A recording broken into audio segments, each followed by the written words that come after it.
Natin ngayon ay 11 minuto, makalipas po ang alas 8 ng umaga. Ngayon po ay ika-17 araw ng impeachment trial ni Vice President Sara Duterte. Okay? Nasa Article 1 pa rin ho tayo, yung paggastos, hindi tama na paggastos, pag-liquidate noong pong confidential at intelligence funds. At ngayon din po ay umiinit na ang political situation natin. Diba? Nag-uugnay-ugnay na ho ito. Tumatawid-tawid na sila. Kumbaga, kaya tayo ay makikipagkwentuhan kay Prof. Ed tayo kasi budget, an election budget. Alam natin yan ha. Pinag-uusapan natin nung isang araw pa. Tapos, hindi nyo ba ho napapansin na umiinit na ngayon ang patotsadahan ulit? Nako, murahan and so on and so forth. Lapit na eleksyon eh. Okay, sama ho natin political analyst Professor Edmond Dayaw. DCXL 558. Prof. Ed, isang magandang umaga sa inyo ng Lunes. Salamat sa oras mo ulit, Prof. Ed. Magandang umaga sa iyo, Prof. Ricky. Magandang umaga sa ating mga taga-pakinig. Yes, sir. Opo. So, unahin ko lang yung mainit dahil, ewan ko ha, paano binabasa ngayon ito sa impeachment dahil merong ilalabas na desisyon muna dito sa sub judice rule. And if I'm not mistaken, ewan ko ha, sa pagkakatanda ko, first time ito, para hindi ko ito na impeachment, corona impeachment, ERAP impeachment, pati nung sa dating kay Comelec Chair, Andy Bautista, parang wala eh. Ano bang tingin mo rito? So ang sinasabi ng iba rito, kung igagag order mo, pati ang Vice President, kailangan mo wag pagsalitain. So medyo, anong tingin mo rito, Prof? Medyo mahabang explanation yan, Prof. Ricky. No? Una, dapat maintindihan, hindi lang nating lahat, no? Pero lalong-lalo na ng mga senador na umupo ngayon bilang huwes, no, ng impeachment court. Opo. Na ang impeachment hindi lang siya ordinaryong legal proceeding. Diyan may kinalaman doon sa pangalawang sasabihin ko. Ibig sabihin, ang impeachment ay political instrument din, no? Political instrument hindi ibig sabihin negatibo kasi actually ginagawang negatibo yung politika. Yung politika ay paraan para ang isang mamamayan ng isang society ay magkaroon ng paraan para masolusyonan yung mga bagay na dapat solusyonan, issue na common sa lahat ng tao. That's right. Kaya politikang tawag diyan, simple lang po ang definition, who gets what, when, where, and how. Yes. Ito po ay matagal nang in-explain, no, ng mga mananaliksik sa agang pangpolitika, no. Ibig sabihin, kahit saan kayo magpunta, merong politika. Kaya hindi ho negatibo yung politika. Yung pamumulitika, yung kampihan, yun yung negatibo. Yes. Tao yun. Lalo na yung... tao gumagawa nun. Lalong-lalo na yung mga kumakampi sa mga grupo, sa mga tao na hindi man lang iniintindi kung ano yung kinakampihan nila. That's right. Pangalawa, yun nga yung Latin term na sinasabi na ine-explain yung unang sinabi natin, sui generis. Ibig sabihin, it's a class of its own. No, ang pinakamatibay na illustration kung bakit ibang-iba yung impeachment court sa ibang mga korte, ito nga ay dahil sa ang primarily hindi naman siya ordinaryong korte na huwes lang ang magdidesisyon, hindi ho. Right. Ang kasi unang-una, hindi naman mga totoong huwes yung mga nakaupo no?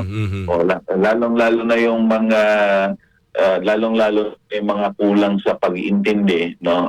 Tapos maghuhuwes-huwesan, no? Daldal pa ng daldal. Ibig sabihin, hindi siya talaga totoong korte. No? Ibig sabihin, ang desisyon ng Senado ay desisyon ng taong bayan. Right. No? Kaya importanteng maintindihan ng taong bayan kung ano yung nangyayari. Pangatlo, at siguro ito yung pinaka-importanting dapat nilang maintindihan, ang gustong magkaroon ng subjudice yung depensa kasi hindi ang tawag dito namumuro nila Hindi na nga sila nakakaporma sa impeachment court pagdating pa sa ang tawag dito sa Court of Public Opinion. reaksyon ng taong bayan. Yes, so Court of Public Opinion sumasabot. Ang hindi naiintindihan ng depensa, Prof. Ricky, pag pinagbawal mo yang pamamahayag, no, pagsasalita pagkatapos ng bawat trial, no, sila mismo ang tatamaan yan. Hindi mga kababayan, kung napapansin ninyo, tuwing pagkatapos ng araw ng impeachment, maglalabas kagad yung mga post na magaling itong depensa. Right. Nagawa nila yung gusto nila. Right. O lalong-lalo na, pinakapaborito ko yung si Atty. Ferrer, no? Napakagaling daw na abogada. Right. Sus, kahit anong panood ang gawin mo, hindi naman magbabago yung nangyari nung panahon na yun. At hindi ko maintindihan kung ano yung magaling na sinasabi doon. So madaling sabi, sila nga yung mas nangangailangan ng malayang pananalita, no, Yes. patungkol sa impeachment, kasi sila yung nagpapalaganap ng mga bagay na mali, no, ng panglilito sa taong bayan. Yes. No? Kasi yun lang yung paraan, Prof. Ricky, na kumbaga mabawasan, no, para sa kanila, kung hindi man mawala entirely yung negatibong epekto nitong impeachment pangalawang pangulo, no, mabawasan man lang. Ngayon pagtatanggalin yon, parehong mawawalan, no, ang depensa at ang prosecution. Ang hindi naintindihan ng depensa, sila ang mas mawawalan. No? Yes. So sa madaling sabi, kalokohan itong inisyatibong ito, no, na ang gusto lang nilang mangyari busalan itong prosecution kasi wala na silang magawa Hindi nila alam kung paanong depensa pang gagawin nila. Tama. At yung binabanggit mo nga, kahit pagkagaling-galing mong abogado, di kalibre ang iyong profile, sabi ko nga sa mga nagtatanong sa akin, magaling. Sabi ko, siyempre, nasa kliyente rin yan Di ba? Hindi, nasa kliyente at nasa kaso. Exactly. Pero Nasa alam mo, sa kaso. totoo lang, hindi ko pa din masasabing magagaling to nasa depensa. Kasi ito, tingnan natin ito mismo si Atty. Ferrer. Sabi nila magaling na abogada. Ang dami nating mga nakakausap Hindi naman pala ito litigation lawyer Appellate lawyer ito Oh. So sa madalit sabi, she's better read than heard. Ano pa bang ebidensya ang kailangan mo, Prof. Ricky? Yung tatanungin ka kung pwedeng misleading Sumagot ka ng yes. Ano ba sagot niya? Pwede daw. Pwede raw. Hindi ko lang. Isang law school nag-aral ito. Naku. Alright. Siguro baka kasama ito ni Jimmy Bondoc, no? Pagkaklase siguro sila. Opo. But anyway, ano man ang ating ngayon, magde-decide sila mamaya, Prof. Ed, kasama yata yung kung ibabalik yung oras sa hapon para makagawa sila ng kanilang trabaho pa sa legislation sa morning. Pero siguro ang isang interesting dito, bago kita pakawalan, yung connect nito ngayon politically, Prof. Ed, no? Kasi sabi ko nga kanina, isang maganda sigurong ng analysis, yung mai-connect na ito, pati yung sa budget natin, kasi these are seemingly not related events. Pero parang dapat ito yung mga pinagsasama-samahan nating ipaliwanag no? So ano bang pagninilay-nilay mo rito? Kasi I don't know, medyo mainit na sa aking obserbasyon, mas umiinit yung patotsadahan Alam mo, Prof. Ricky, lahat naman yan kabit-kabit talaga yan. No. Pagdating sa whether we like it or not. In fact, yung init na sinasabi mong yan. Kaya nga, sa social media talagang pinag-iinitan ko yung mga AI, Yes. yung mga nagpo-post ng kung ano-ano. Kasi, alam mo, sa aming pananaliksik at alam mo naman ng grupo ko, no, yung peers, talagang tinitingnan mabuti yan. In fact, we have metrics that we've been sharing in our pages, no. Alam po ninyo, mahigit 50% hindi naman po sa Pilipinas galing Oo. Galing sa bansang China. Talagang tayo ay hinahati tayo ay ginugulo at gusto nilang mangyari mag-away-away tayo, no? Higit sa lahat, pagka tiningnan nyo itong disinformation na ito, ito talagang hindi mo naman pwedeng sabihin na coincidence na ang mga disinformation na ito pabor lahat sa mga Duterte. Di obvious na kung sinong pinapaboran nila, no? So sa madalit sabi, talagang ito ay may kinalaman sa lahat, no? At nung una pa naman ito, Prof. Ricky, na siguro nakikita lang ng iba, nakikita mo lang na mas umiinting kasi nga papalapit na yung 2020. Pero higit sa lahat kasi, Prof. Ricky, nasa kalugitnaan na tayo ng impeachment. Marami nang nakita at marami nang naintindihan ang taong bayan. No? So whether alam mo yung yun ng survey, so ikabit na rin natin sa survey, hindi ko maintindihan kung saan nanggagaling yung numero, ano? Siguro baka po pwede sa ating mga kaibigan na nagsasurvey. Unang-una, kapag nag-report po kayo, sabihin nyo na kagad kung ito ay commissioned o non-commissioned. Right. Kasi mga kababayan, kung ito po ay commissioned, ang pangalawang dapat yung tanangin, sinong nag-commission? Yeah. Kasi malaking bagay pagka-commission, ibig sabihin yung nag-commission, yun ang nagpondo nung survey. At yung nag-commission ng survey, meron silang pagkakataon na magsabi na ito ang gusto kong itanong and so on. So there are I'm not saying na palaging gano'n, but there will be a possibility that it can affect the methodology itself and therefore the result of the survey. Kasi alam po ninyo, importanteng maintindihan natin yan kasi sa aming pagmumonitor, hindi na ho lalampas ng 30% ang pangalang Duterte, no? Sa Davao, in fact, in the whole of Mindanao, I'm still quite in disbelief, no? Kasi sa aming pagtaya, Davao na lang at sa Northern Mindanao nga, sa Bukidnon lang lumalabas na malakas pa din ang Duterte na nasa 40-50% pa din ang kanilang popularity. No? But the rest of Mindanao hindi na ho ganun. No? So lalong-lalo na sa Visayas, pag pumunta ka ng Negros Island region, pag pumunta ka ng region 6, 7, and 8, wala na rin pong Duterte dominance dyan. In fact nagbalik na yung sa madalit sabi, hindi na katulad nung tinitingnan natin between 2016 to 2022.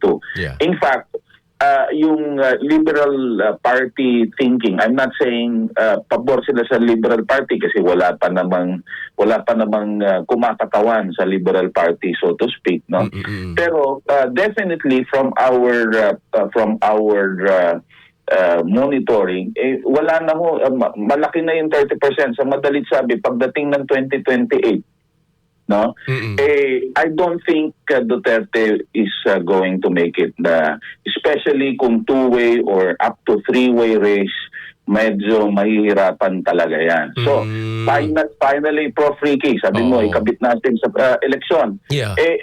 Yung pong mga senador, kapag kayo ay, kasi lalong-lalo na yung mga Villar, alam mo, sa programa mo na ko sasabihin ito, hindi naman sa PDP tatakbo si BP Inday, tatakbo siya sa Nationalista Party. Wow. No?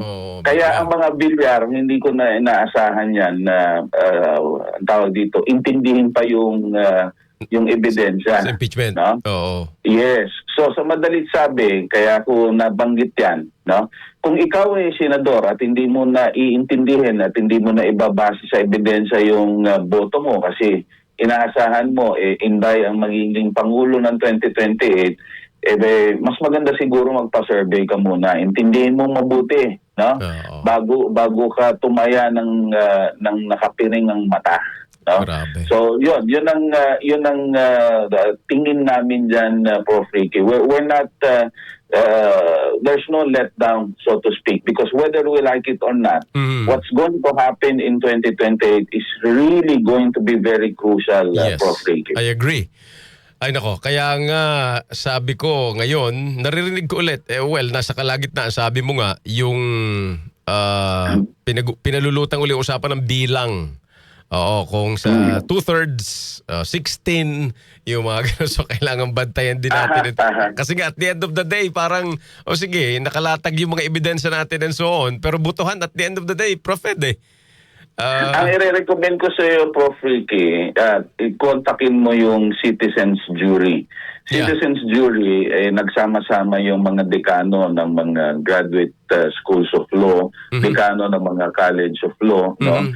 Sila Dean Sol, Father Dean Rani Aquino, and this is convened by no less the Archbishop Sok Villegas. No?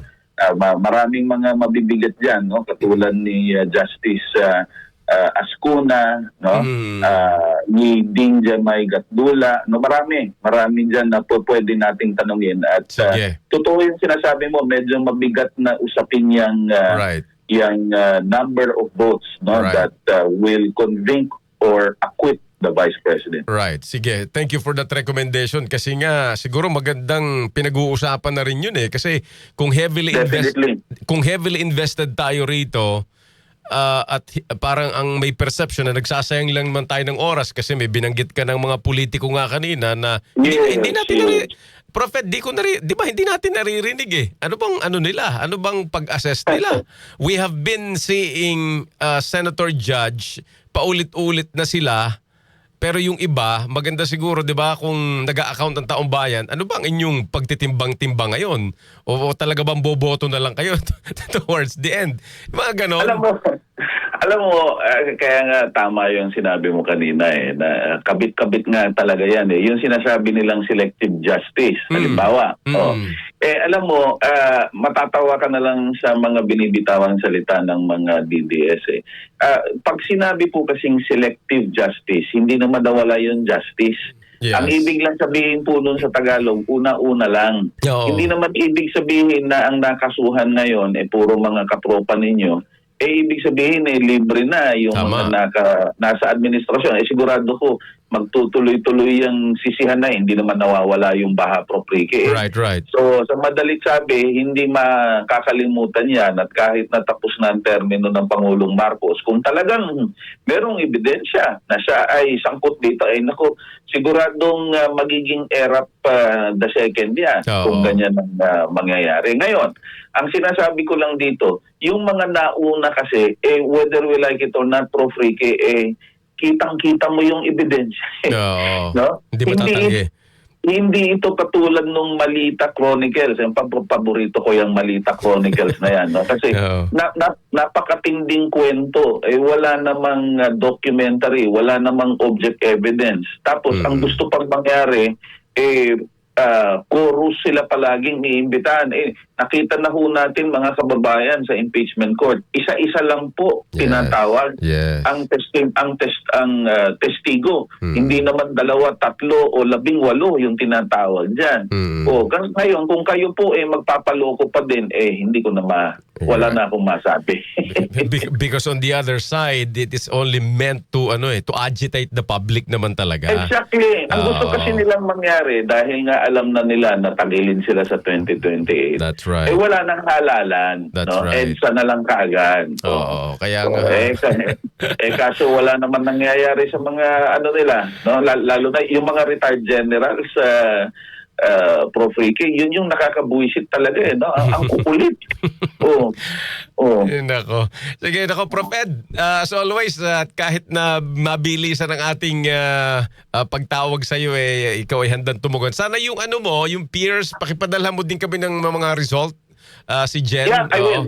Para, I will. ako, pinag-ano ko din dito, winiweave ko lagi sa Okta and all, para din medyo may may guide tayo sa pag-discuss dito ng mga bagay-bagay. Thank you, Prof. Ed, I will send it to you, Prof. Ricky. Yes, please. Sure. Yes, please. All right. Thank you, mabuhay ka. Thank you, sir. Salamat. Professor Edmund Tayo, political analyst at presidente ng PEERS, President CEO ng PEERS, Political Economic Elemental Researchers and Strategists. DCXL 558.